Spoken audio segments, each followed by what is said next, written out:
Hello. एक help चाहिए थी। अरे तू बोल कौन रही है बेवड़ी। बस एक छोटी सी हेल्प चाहिए। मैं बहुत अकेली हूँ यहाँ।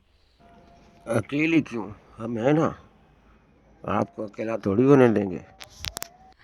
मैं मैं अकेली हूँ और एक खूबसूरत लड़की अकेली। आपको तो पता है ज़माना कितना ख़राब है।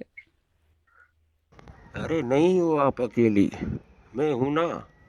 ये लोग मेरे से बहुत सवाल पूछ रहे हैं। सवाल पूछ रहा है? कौन? मेरे 5-6 बिस्किट भी ले लिए। बिस्किट लिए हैं वो भी आपके हमारे होते हुए? बात कराओ, बात कराओ। आप हमारी बात कराइए साले से। हाँ जी, हेलो। हाँ, साले बिस्किट वापस कर। बिस्किट लेता है लड़की से। बिस्किट क्यों वापस करूं भाई? अबे बिस्किट वापस कर साले, वरना वहीं पे आके पकड़ के सूद दूंगा। साला हरामी। सोने के बिस्किट हैं, तस्करी कर रही थी, एयरपोर्ट पे पकड़ी गई है। ऐसे तो धीरपाल बोल रहा हूं मैं।